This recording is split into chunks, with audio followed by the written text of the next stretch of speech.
And I knew that HCA was bad, but when I got to West Side, it was over the top bad. And the the ICU was archaic. It was the monitors were so old. All the equipment was really old, which made it even tougher when you did get three patients.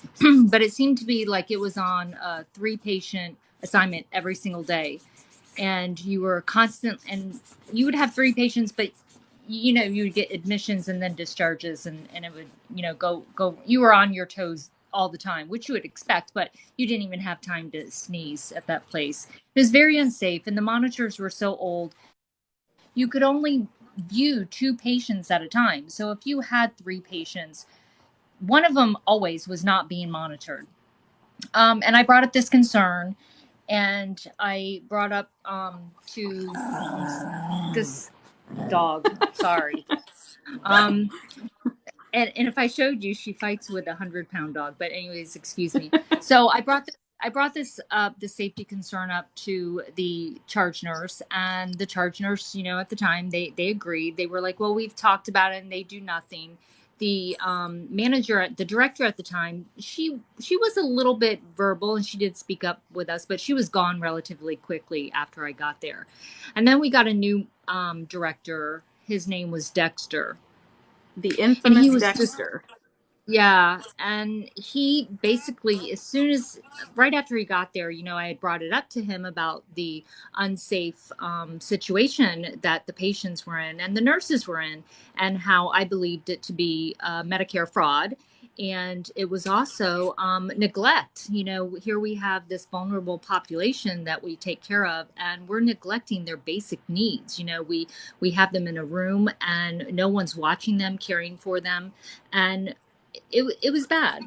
And he immediately followed with, if it was that bad, you would just leave. I mean, so all the nurses there, we all knew, nothing was going to change with him.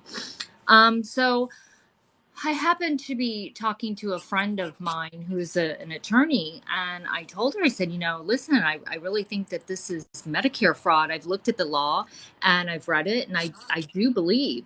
And she wasn't an she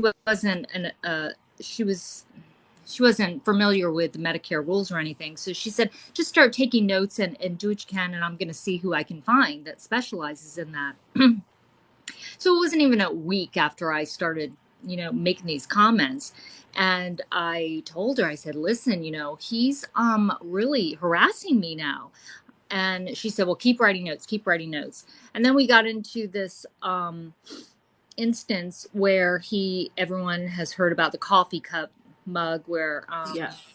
it was a long day at that point, but he basically taunted me with my coffee cup over the garbage can, and I asked him, please don't throw it in the garbage. And I said it was clean and empty, and he dropped it into the garbage. He was trying to provoke a reaction from me, but I didn't. For some reason, I kept my cool, and he got right into my face with his finger in my face. He says, you get to my office. So I was put on, it was a day, but anyways, I was put on, uh what is that called when you're put on suspension or investigation? Suspension Yeah. pending investigation. Yeah, yeah. And so they did that. And a week later, they called me back, and they agreed what he did was wrong. And they asked me what I wanted. And I said, I just want to be able to work in an adult situation where we can communicate things effectively. And I want to be able to take good care of my patients. Imagine that. I know. And it didn't get any better. He was taunting me. He would make growling noises when he would walk by me. He would give me the death stare, and he continued to talk about me to some of his favorite nurses. I still kept everything in writing. I wrote everything down. I called the ethics line. I made complaints to them. And then the last day, I guess, there were a lot of ablations that were planned, and we were short staffed as usual. And the charge nurse wanted to assign, some of the ablations coming out, and I told her, no, I'm just not taking three patients. And at that moment, I thought to myself, I'm going to write him an email. And for some reason, I wrote this email to him talking about the the safety of the unit at the time. You know, I described the situation, and wouldn't you know it, at about 5 o'clock, I think it was, there was a code heart called, and I just had this gut feeling, and thank God that I had written an email and there was something in writing, you know. And he called Debbie and he told Debbie I was to take the patient. And he knew my complaints from earlier in the day. And I think it was just icing on the cake to provoke me and find a way to further harass me and eventually firing me. I refused to do it, and I was fired. So you are an ICU nurse, and this Yes. was like a CVICU, right? Yeah. Where the normal ratio, for those that don't know, should always be 2 patients max for 1 nurse, occasionally even 1 patient to 1 nurse. And they were trying to get away with making it routine to give you 3 patients. And that is just absolutely unacceptable. And this is just common knowledge in nursing. That's absolutely like a big no-no. You don't Why we call it triple. standard of care. I mean, because it should be the standard, Yeah. right? And so the whole point of, ICU level critical care is that they're getting close monitoring. And so if you're in a patient's room, you do have the ability on the monitors that are in each patient's room in an ICU to what we call split a screen, so that you can pull up your other patient in another room. And while you're caring for patient A, you can still see on the monitor how patient B is doing. But you do not have the option of doing that 3 ways for 3 different patients, because you're not supposed to have 3 patients in an ICU. So that's not even an option, right?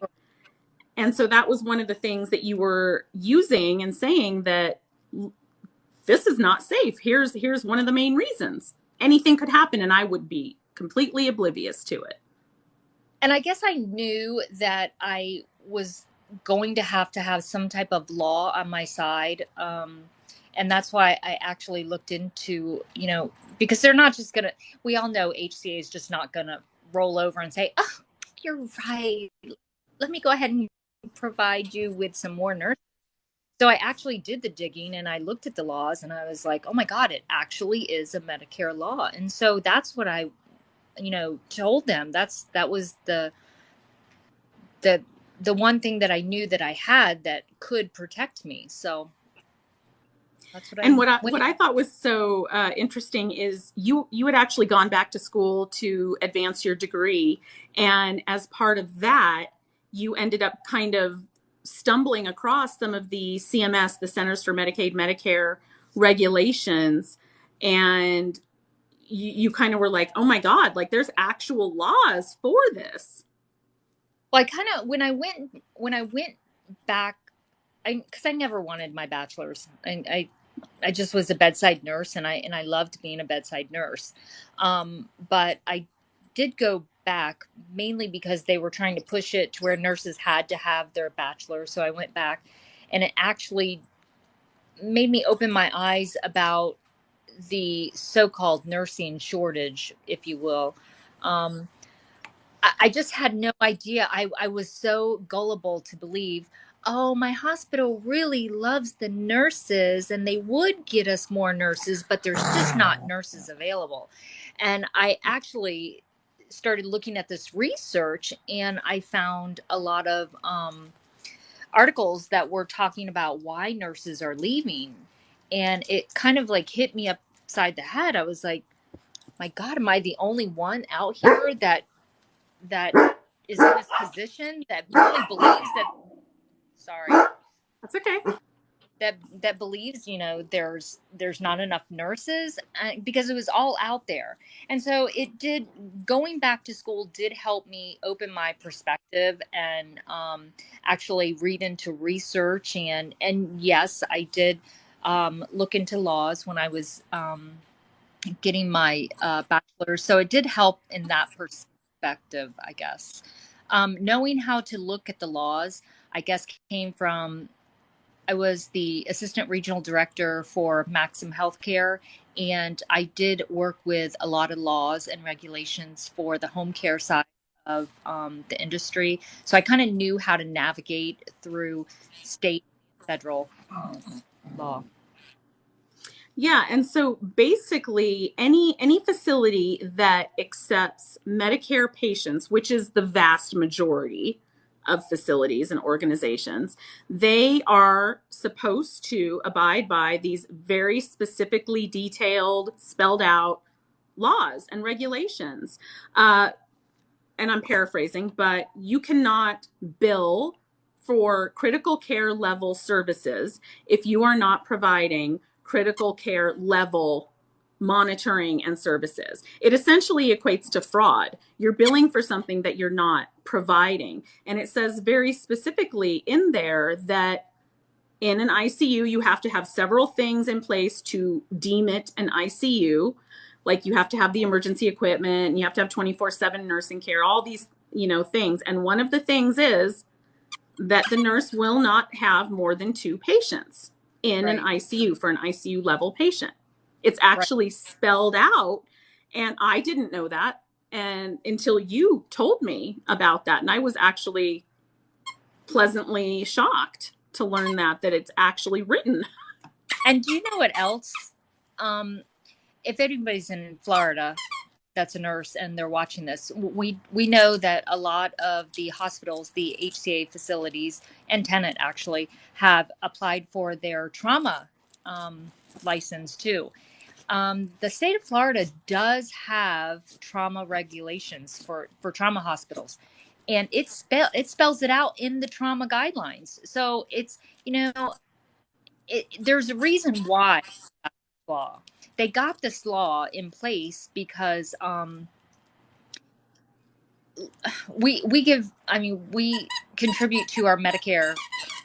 We start working, and they wanted to ensure that those patients had care, and it wasn't shorted by PPOs and HMOs, just paying the bare minimum. So they wanted to make sure the Medicare recipients actually got what they were paying for. That's how that law was created.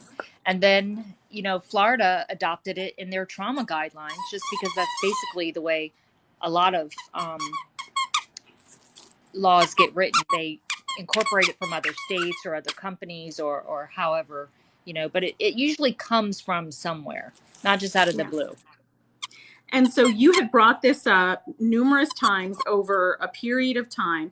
And correct me if I'm wrong, you maybe were looked at as like a little bit of a squeaky wheel because you were constantly raising safety concerns, right? Which, as a fellow squeaky wheel, I completely identify with that. No, no. No? If it wasn't for people that actually do speak up, um, our patients are the ones that suffer, and if none of us spoke up, and I do get it, I do understand why some nurses can't speak up. It's hard when you have kids or you're the breadwinner or single parent or whatever the reason. But He's having fun. she's 5 pounds and she thinks she's So anyway. you had brought But this up numerous times, and you were kind of on Dexter, who was your director. You were kind of on his radar, so to speak, as, you know, constantly bringing up safety concerns. And so I think it's safe to say that he just waited for the opportune day to really move forward with oh, retaliating against you, right? absolutely, absolutely.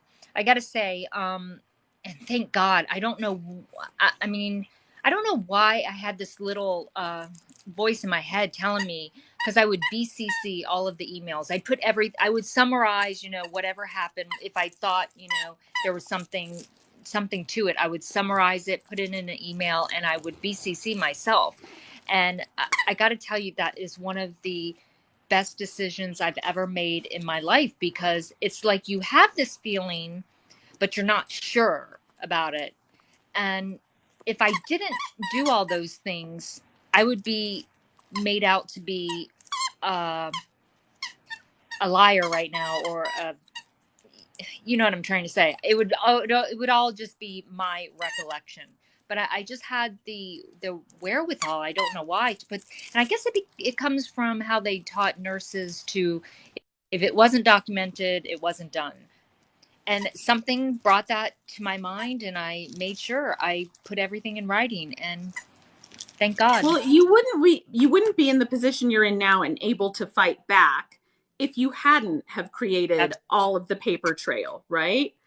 that's And true. that's something that Marion and Sarah and the other nurse whistleblowers out there all have in common. And it's something that I am constantly hitting home with nurses is communicate everything in writing. Save copies at home because if you're suspended or terminated, you are immediately locked out of your email. So those Yeah, those 50 emails that you have saved at work, you don't ever see those again. they're gone. So Yeah, you have to, I always say print them, save them at home because there are some hospitals that can track even if you forward it to your home address or blind CC your home address. But whatever you do, make sure you're keeping those records outside of work. And even if you're forced to have these conversations verbally in person, always follow up with a summary email to the person and to create that paper trail. But you did everything right. Like you went to the ethics hotline and you documented it and made sure you had your ducks in a row. And that's why you're able to fight back. I, when I went into the attorney's office, the attorney told me a lot of people claim what I'm claiming, not just with HCA, but being fired as any employee, but they never have the documentation to prove it. And he was so pleased that I had all of this stuff in writing. He couldn't believe the amount of stuff I had, and that's the only reason why this case had legs. Yeah. And it was so smart of you to do that. There were some questions. Let me ask you some of the questions that I saw in the comments. Grumpy Dawn asked, where is compliance in all this? Did I compliance play a part in your situation? I did email, or I called. Okay, so after the so-called coffee cup incident, I left that night. Well, I emailed the CEO that night and filled out an incident report, and then I called 911 because I was afraid to go out to my car by myself. So I even had that documentation that I because I didn't know this man, and I was really terrified, and so Well, and I, let me I point out real quick, I don't know if people caught it when you said it earlier, but your director would literally growl at you yeah, and make like animalistic growling, grunting sounds at you when no one else was around he was and give very. you death stares. Yes, he was very overbearing. He was, I mean, you could feel it. You could honestly feel it. And I know people know what I'm saying when there's another person that just tries to get you, um not by, physically or anything like that, but they know how to intimidate somebody. Mm-hmm. So anyways, that night, before I left, I wrote the CEO, and everybody knew what was happening. It was not a secret. And the next day I thought, huh, why hasn't the CEO called me? I was like literally afraid for my life. Well, you would think somebody would call me, right? You would think You would think. HR or somebody would call me the next day. Nobody called me. So I was like, I'm going to call the ethics line. And I called the ethics line and I reported exactly what happened. And I followed that up with an email to the ethics line. And they responded with received. So I did get, confirmation that the ethics received it. Still hadn't heard from nobody at Westside. It was like 3, maybe 4 days later that they called me. And I think I think Jaco happened to be there at the time. And so they didn't want to discuss it right then. They wanted me to wait Of until the course. next week. And it's like, whatever. So at least you're looking into this. And so I think that's the only reason why they called me the next or 3 days later, is because I had reached out to corporate.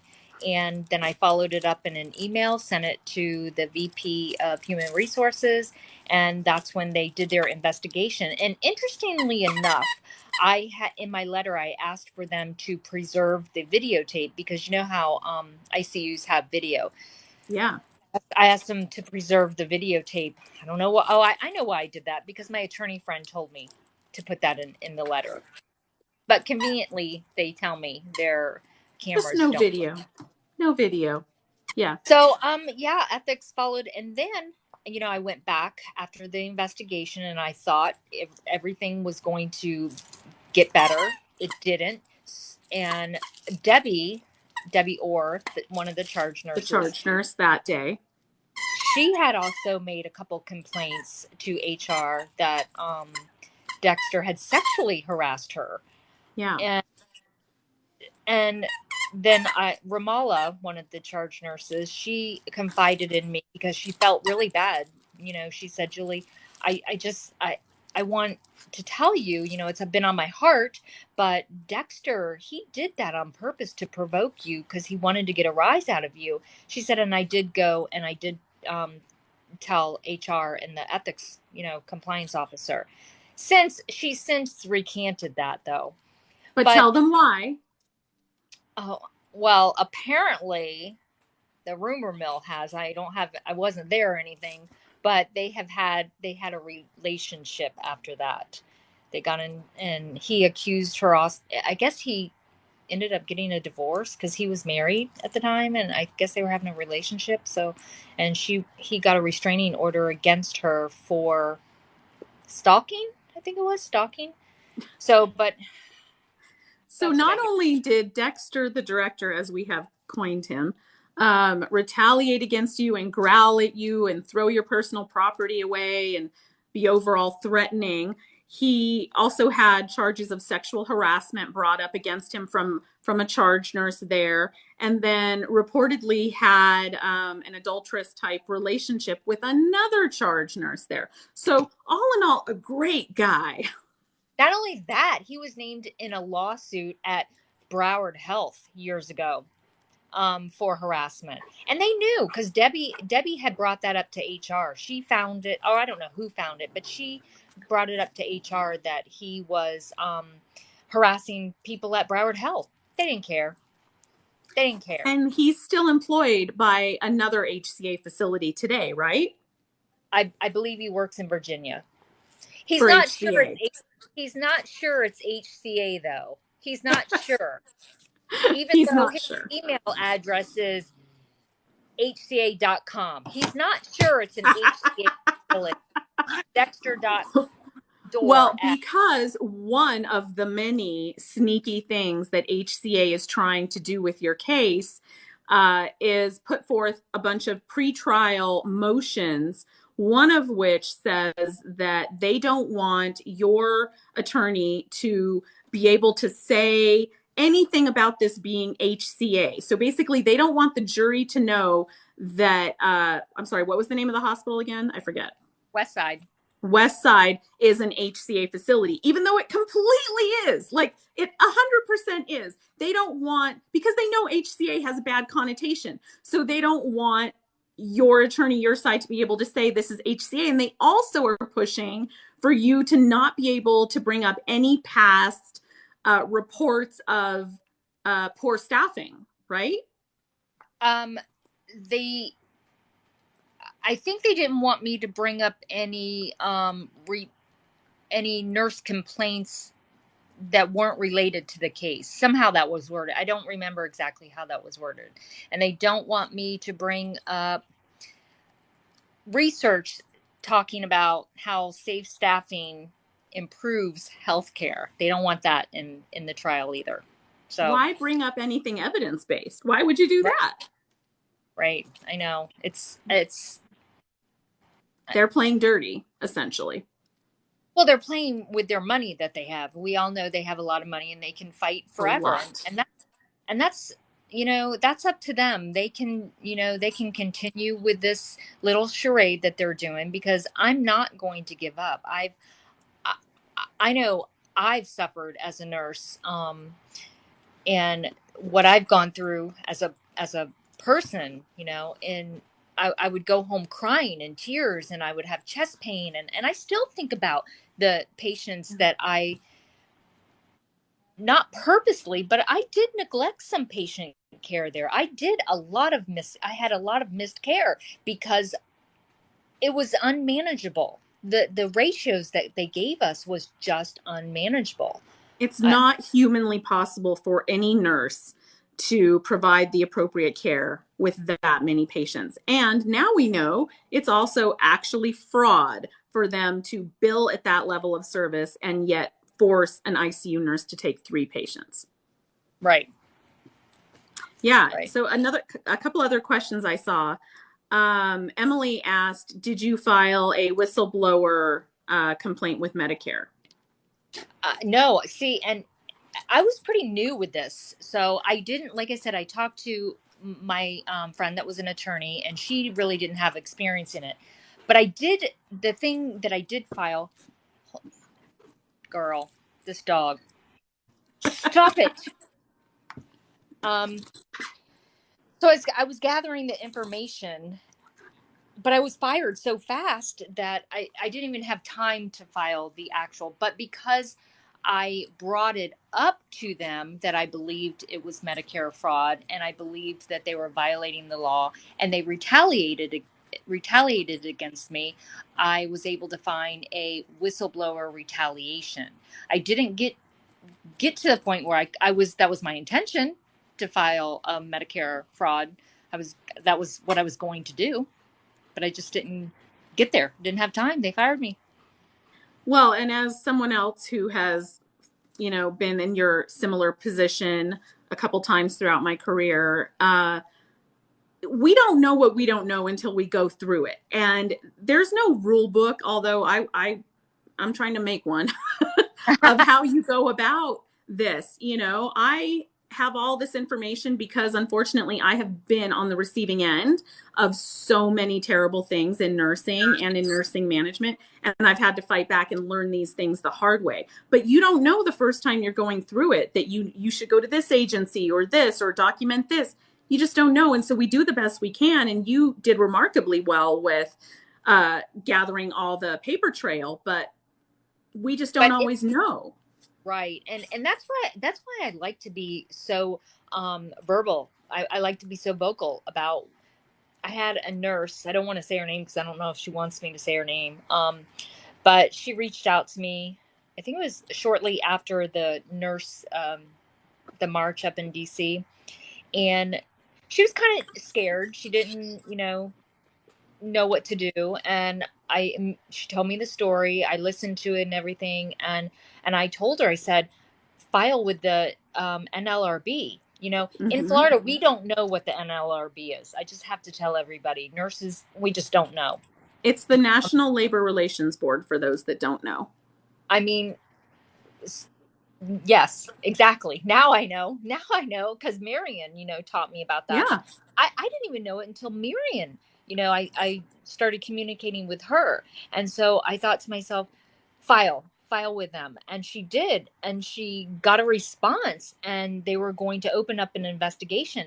And not only that, she texted me the other day, and I think they added some charges onto the ones that she claimed too. And I just think it's important that we share these experiences with other nurses, so we don't get cut off. So we do have enough information, so we know the route. So there's not a way for them to get it thrown out of court. And believe me, HCA has tried multiple times to get this thrown out of court, multiple times. And it Yeah. just, And so, for those of you that aren't familiar with Marion Weber's case, another nurse whistleblower, and Sarah Collins, I did a live with them a couple weeks ago, and I uploaded the majority of that live to my YouTube channel. If you want to go back and watch it, it's a long one. It's probably an hour and 40 minutes. But I have gotten so much feedback from nurses saying, "Thank you so much for putting this out there. I just didn't know. I didn't know all these great tips about how you go about protecting yourself." So it really is advantageous to sit down and watch that video. And with your permission, Julie, I'll try to upload this one as well to YouTube down the line. sure, okay. Okay. I just think it's important that we listen to each other and help each other get through this, because that's the only way we're going to see change. And I swear to you, it's going to be one of us one day. And that thought has scared the living hell out of me. Yeah, I I mean, that's the reality. We'll all end up in a hospital at some point, or someone we care very deeply about will end up in the hospital. And we as nurses know how unsafe it's, frankly, it's just dangerous to be a patient in a hospital, especially now. And we don't want that. That's why we're really fighting back. Yes, of course, you're fighting back for your own, professional reasons because you were retaliated against. But the overarching reason is it's just dangerous to be in a hospital, and that has got to stop. It is. I don't want that on my conscience anymore. I have too many thought processes going on about what I did or didn't do, not because it was my fault, um, but because I wasn't supported from my employer. I was purposely set up to fail. They You know were. they they they know that this is going on, and it just drives me crazy, because if one of their family members or friends, even friends, VIP treatment for them, buddy, they're getting their own nurse, Oh, of but course. Yep, but private room, one nurse, one patient. They're getting everything, and they see that there's no issue because, they ring the call light and the nurse is immediately there providing everything they need. And that's just not reality. So, and that's my biggest pet peeve is when we have legislators and politicians that are hospitalized, the ones that we desperately need to see the reality of being a patient in a hospital, they never see right, that reality. They're catered to. right, VIP right, treatment. Yep. and and then I guess we really haven't had the support to talk about it publicly. Just now is it actually cool. I use the word cool, not cool, but you know what I mean. Um, we have other nurses that are standing together. For some reason, nurses don't typically stand together. I mean, sometimes we do a lot of backbiting, and it's sad. It's sad. Yeah. But I think lately nurses are coming together, and God willing, there's going to be some change. I mean, Yeah. Emily says, talking is cool. Nurses need to talk. Let's start a hashtag, talking is cool. I love that. It's true, though. I mean, it sometimes nurses can be our own worst enemy, honestly. But we need to have these conversations in nursing programs and nursing school. We need to prepare nurses getting out there. We need to feel safe talking about these things at work without the fear of retaliation constantly, because it's not only a fear, it is which is so real and palpable. There is not a nurse out there that can't immediately give you multiple examples of nurses they know being retaliated against for doing the right thing, and themselves. right. And you know what? Yeah. I think I can say this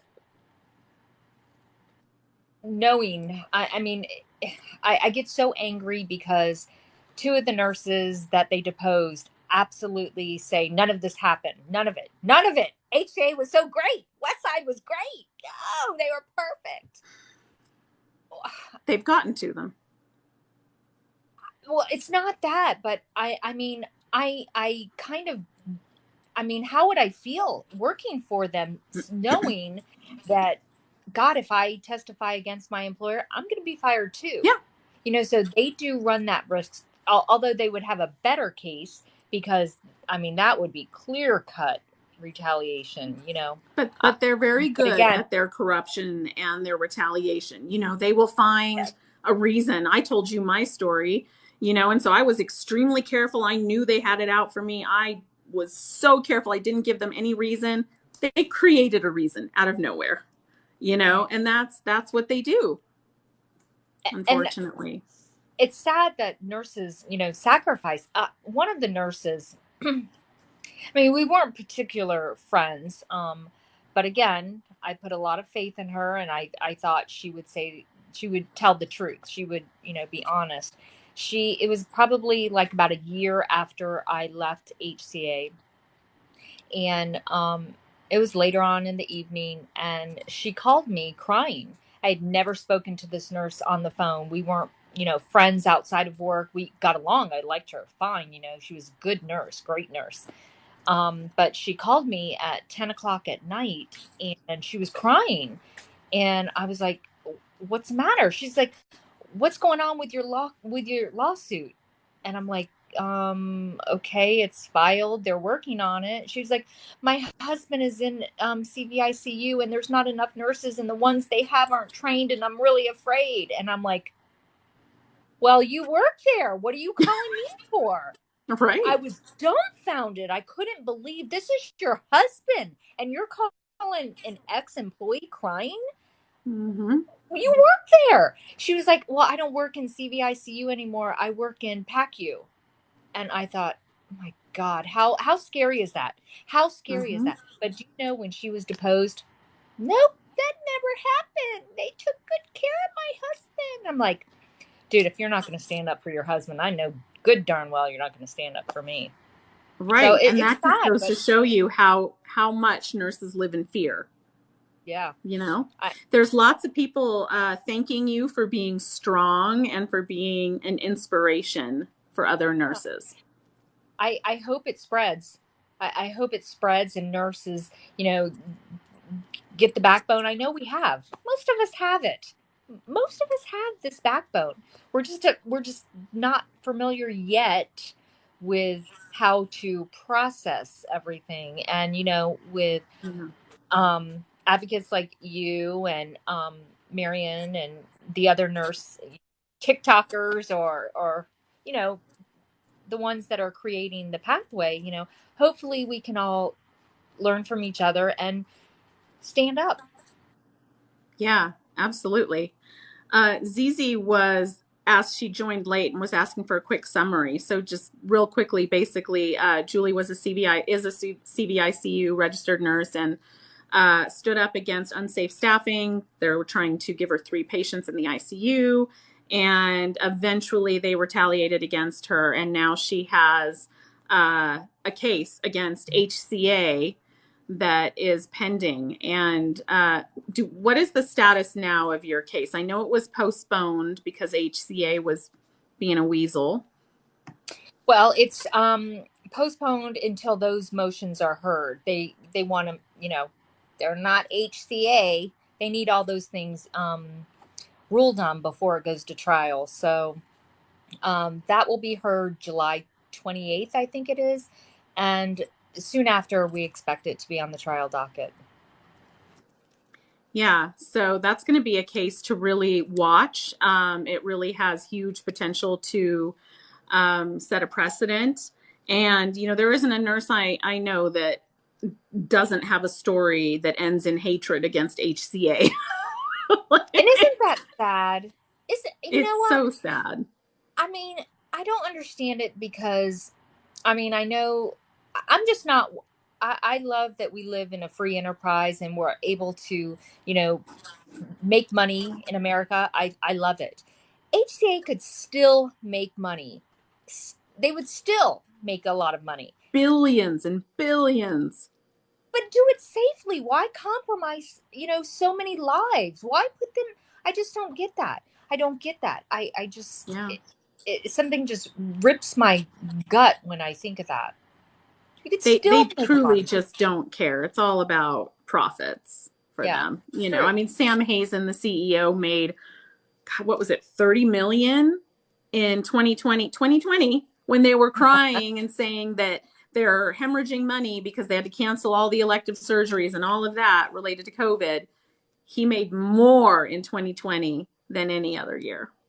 And he's not the only one. This was across the board. Almost all CEOs in Right. healthcare organizations made more in 2020 than they did in any other year. And that should tell you really all you need to know, you know? And I'm okay with him making money. I Of truly am. course. I'm not against it. I'm not gonna crap on anybody's parade, but at the same time, you can't. And I hate to say, because ethics really don't, I don't know if they're any part of business, but you should be an ethical business. I mean, the shareholders should be the population that are paying your bills. I mean, we actually, that was one of the things I learned in school too, that the shareholders of a nonprofit hospital is the community, and the shareholders of for profit hospitals are the board members. And so Mm-hmm. that's the big, huge difference between the two of them. But Yeah, Heather Heather Odell is her name, the nurse. She just texted me. She must be watching. So she said, "I don't care if you say my name. Let people know." It's that's true. I awesome. Good mean, for her.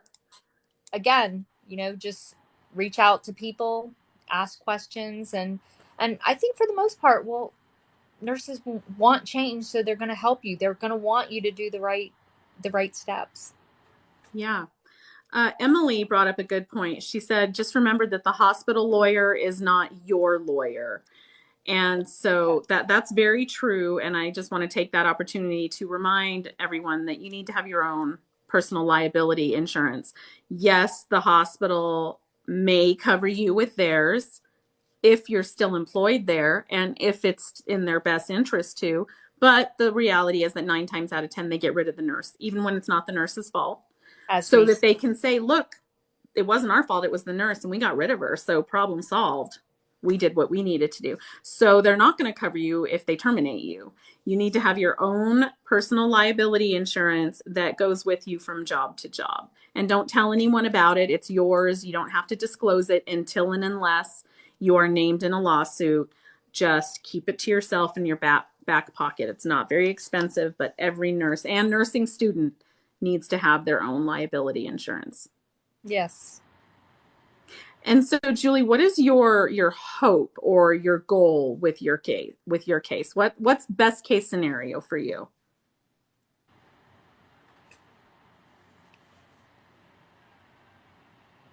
The best case scenario, I just um I hope, if nothing else, nurses grow as a profession, and we speak up, and we're the advocates that I know we are. I want, and even that's another thing. I believe on the ANA's website it talks about being comfortable to speak up against Mm-hmm. unsafe situations. I mean, we should be allowed to advocate freely, and not fear our jobs. I mean, it's just Well, that's the nothing best is case. going to improve if we can't safely report things. I mean, that's what just culture is, right? Right. And that's why the whole Redonda Vaught case was so important and so damaging, was because why would nurses report things now? Why would they report errors if they know they're going to not just be fired, not just maybe lose their nursing license, but criminally charged? We have got to foster and enforce a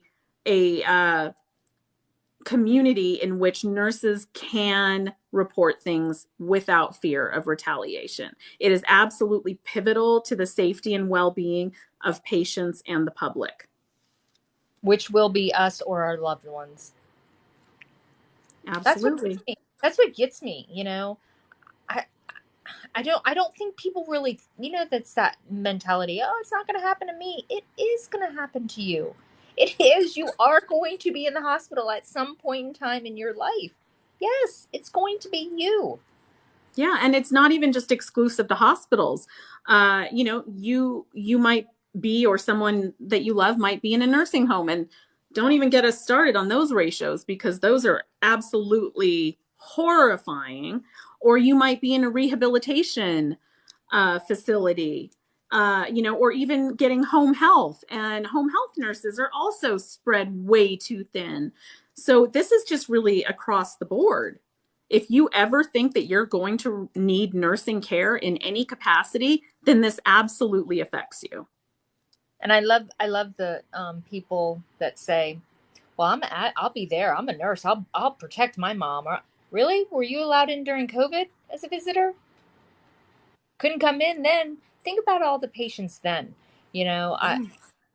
if a nurse could not speak up during that time, you are the last line. You're the Yeah. ultimate last line right there. And so it gets me. I hear that phrase a lot. Well, I'm gonna be there. I'll never leave my mom's side. Okay.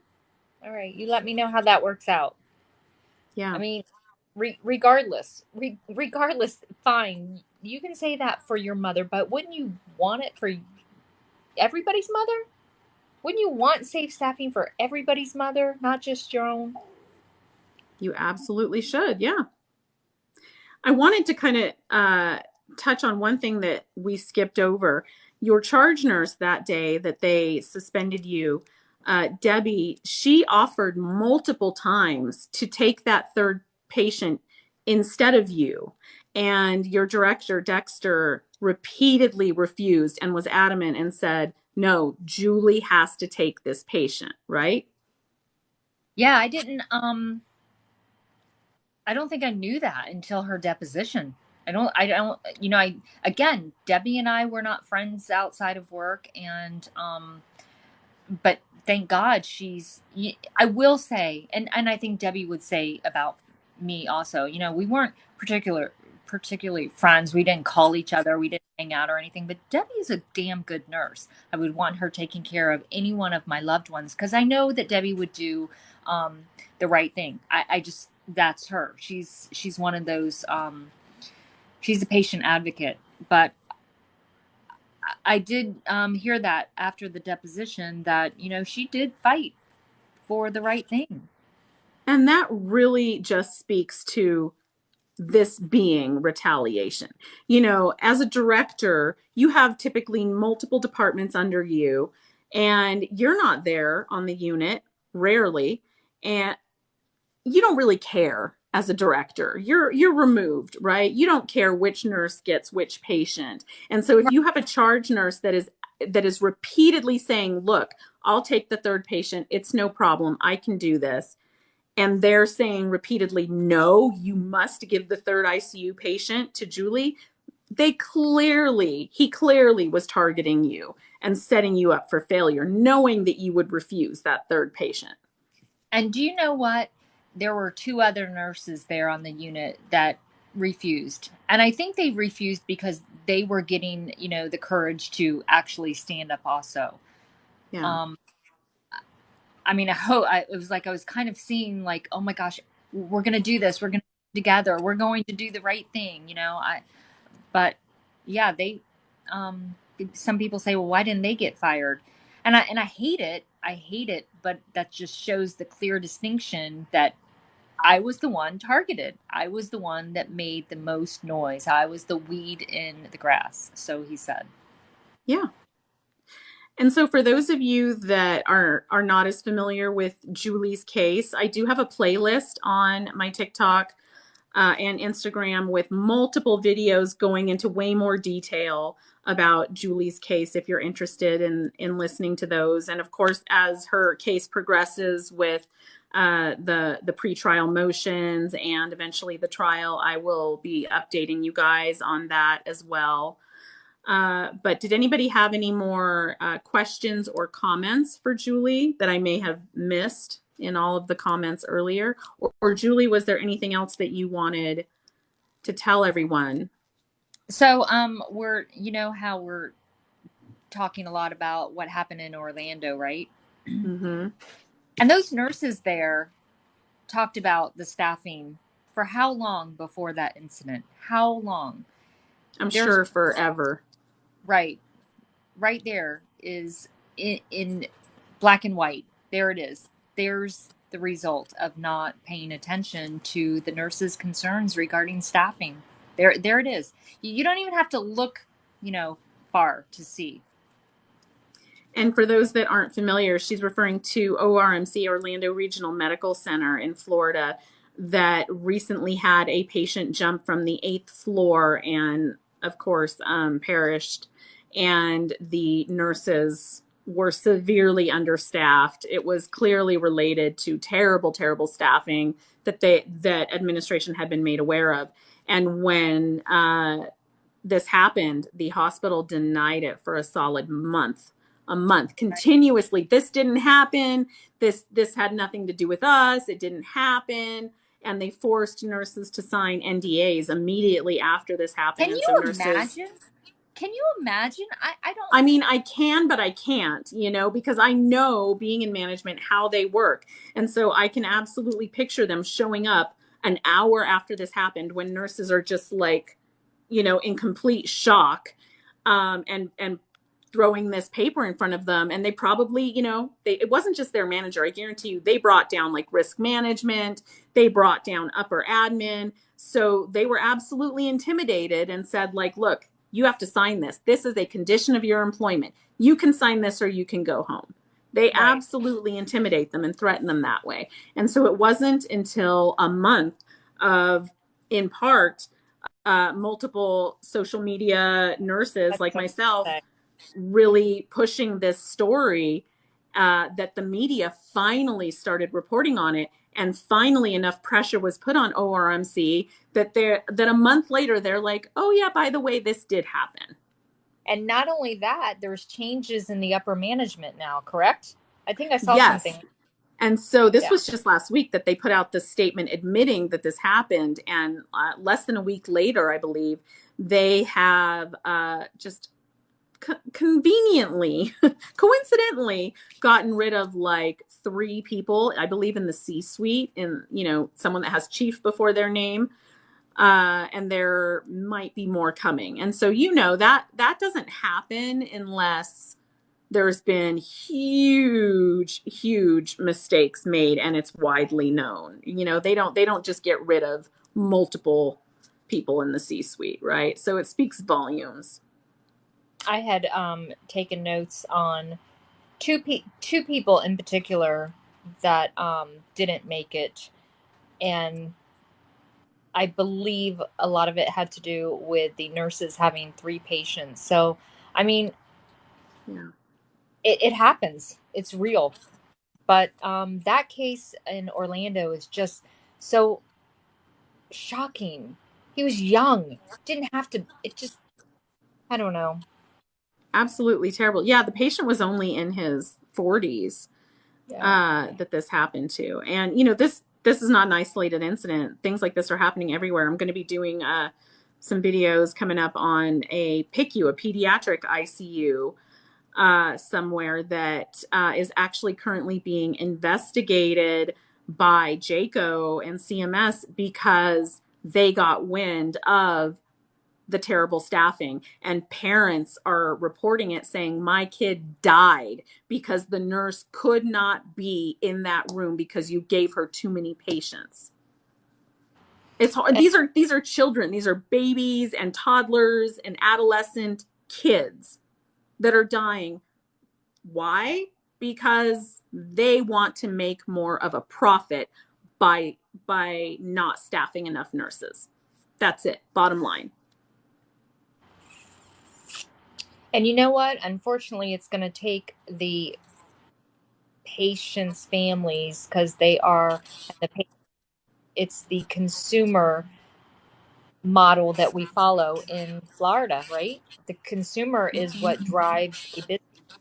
I mean, it's what the consumer says.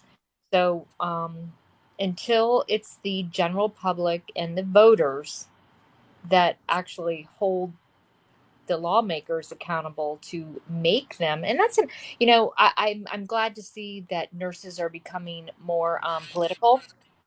I love it Me too. that they Me are too. talking I love it. to their legislators. I I think it's just, I mean, we can't really expect them to know unless we're telling them. Because the only, and I'm saying that because I am trying my hardest to give them the benefit of the doubt, because politicians for the most part are not nurses, and they have no clue what's going on in the bedside at the bedside. All they know is what the lobbyist for the hospitals are telling them, and they're painting this beautiful picture. Oh yeah, we've got these great wings, and all this blah blah fancy stuff, but until we tell the legislators what's going on, I mean, Yeah, How can we expect them to know? exactly. Emily is asking, we're going to put you on the spot, Julie. Can you explain the difference between ICU versus ICU step down and CCU? She says, I know the regs, but they merge. Are you able to I, when explain I some of read that? it, when I read those regulations, I believe CCU was not considered a special care unit, and I'm not sure why, because they are now. I It mean, should be. yeah, I think when they wrote that law, I think it was something totally different. Um, but it says CCU's not part of the unit. I don't know. I don't know Yeah. why. Someone had asked early on, can patients help to push hospitals? And 100% yes. The problem is that the public remains vastly ignorant to all of this going on. I mean, nurses are now screaming it from the mountaintops, from the rooftops, right? But we're only reaching the medical community for the most Right. part. Right. Despite me doing daily videos on multiple platforms for 2.5 years, 99% of it reaches the medical community. You know, it Right. just doesn't reach beyond that because, to be honest, they suppress it and they don't want it getting out. If the public and patients' families knew that this was going on, yes, they could absolutely pressure them. What I say is, ask your nurse, if you are a patient or a loved one of a patient, ask the nurse directly, How how many many patients? patients do you have today? And then they'll answer you, and then you say, how many are you supposed to have for this specialty, for this unit? Because nurses are oftentimes threatened that they are not supposed to discuss anything with staffing with patients, that they're not supposed to say